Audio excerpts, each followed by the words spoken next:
अस्सलाम वालेकुम व्यूवर्स। जब दिल करे आपका कुछ मिनटों में नया मज़ेदार खाने को तो आलू में एक अंडा डालें और कमाल देखें। यकीन करें बच्चे तो क्या बड़े भी आपसे मांग मांग कर खाएंगे। स्टेप बाय स्टेप एक एक चीज़ बताऊंगी, तो चलें शुरू करते हैं। ये मैंने 2 आलू लिए हैं। आलू आपने बड़े साइज़ के लेने, ये क्यों लेने ये भी आगे जाके बताती हूँ। पहले थोड़ा सा कट करने का तरीका बता देती हूँ कि आपने इनको कट कैसे करना है, और इतने आसानी से ये कट हो जाएंगे। ना इनको बॉयल करना पड़ेगा, कुछ भी नहीं करना पड़ेगा। इस तरह आपने इनको बड़े बड़े स्लाइस में आपने कट कर लेना। मैं सारे आलूओं को कट कर लूँ तो मैं फिर आपको बताती हूँ कि आपने इनका करना क्या है। अब आपने इनको एक बॉल में डालना है। मैंने कोई नहीं धोया, कुछ भी नहीं करना है, पहले वॉश कर लिया है। अब इसमें हम चिली गार्लिक सॉस ऐड करेंगे 2 चम्मच, इससे ज़्यादा नहीं करेगा। 1 चम्मच चिली सॉस। आज हम सॉसों से ये नई रेसिपी बनाएंगे। अब हम इसमें 1 टीस्पून नमक, हाफ टी स्पून लहसुन पाउडर डाल दें, 1 टीस्पून चिली फ्लेक्स और 1 टीस्पून ही मैंने इसमें चाट मसाला पाउडर ऐड किया है।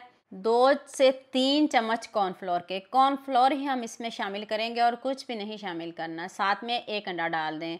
2 से 3 चम्मच कॉर्नफ्लोर बहुत है, इससे ज़्यादा नहीं। इससे बहुत अच्छा कोट हो जाएगा इसके ऊपर। अभी एक और मज़ेदार सा तड़का बाकी है, पहले इसको अच्छे से मिक्स कर लें। मिक्स करके रखने की कोई ज़रूरत नहीं है। ये मैंने 4 से 5 ब्रेड लिए हैं, उनके मैंने क्रम्स बना लिए हैं, घर में फ्रेश बनाए हैं। इस तरह बड़े बड़े आलू इसलिए कहा था कि आप इस तरह जो स्ट्रिप्स हैं ना आपकी, वो बहुत अच्छे से रेडी होंगी। अब आपने इसके ऊपर क्रम्स लगाना है और इसको प्लेट में रखते जाएं, ताकि आपका कीमती टाइम भी बच जाए और आपको ज़्यादा मेहनत करने की भी ज़रूरत ना पड़े। अगर आलू छोटे होंगे तो फिर आपकी ज़्यादा मेहनत लगेगी। ऑयल हम ज़्यादा लेंगे। ऑयल जब तेज़ गर्म हो तब हम इसमें आलू ऐड करेंगे। यहाँ मैं आपको याद दिला दूँ, अगर आपको मेरी रेसिपीज़ पसंद आ रही हैं तो जल्दी से मेरे फेसबुक पेज को भी फॉलो कर लो और साथ में मुझे यूट्यूब पे भी सब्सक्राइब कर दो। ये आपकी तरफ से प्यार होता है, मोहब्बत होती है, खुशी होती है कि आपको मेरी रेसिपीज़ पसंद आ रही हैं। अब हम इसको इतने अच्छे से 8 मिनट पकाएंगे। ये नहीं कि इधर से आपने इनको डाल लिया और गोल्डन हो गए बाहर निकाले, कच्चे तो बिल्कुल भी नहीं है, सवाल ही पैदा नहीं होगा। अब आप इसको पूरे 8 मिनट अच्छे से पकाइएगा और आँच चेक कर लें, गोल्डन कलर लेके आना है। आप मुझे जल्दी से ये भी बता दें मुझे किन किन मुल्कों और किन किन शहरों से देख रहे हैं।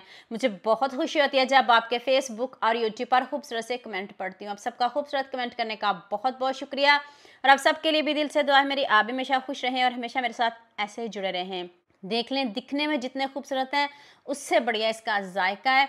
तो मैं सारे रेडी कर लूँ फिर आपको इसकी फाइनल लुक दिखाती हूँ। थोड़ा टाइम तो लगता है। और लीजिए जी, मज़ेदार से हमारे फ्राइज़ रेडी हो गए हैं। फ्राइज़ तो आपने बहुत तरह के बनाए भी होंगे, खाए भी होंगे, लेकिन इनको भी ज़रूर ट्राई करेगा। अभी मैं दिखाती हूँ कि कितने अच्छे से पक गए हैं, गल गए हैं, ज़रा भी कच्चे नहीं है। देखते हैं मुँह में पानी आएगा। अब एक मर्तबा बच्चों को बना कर दें, बच्चे फरमाइश पर यही फ्राइज़ आपसे बनवाएंगे, गारंटी के साथ कहती हूँ। अभी दिखाती हूँ तोड़ के कितने यमी बने हैं, कितने टेस्टी बने हैं, कम मसालों से बने हैं। आपको इसका इतना अच्छा फ्लेवर मिलेगा। दुआ में याद रखिएगा। अल्लाह हाफिज़।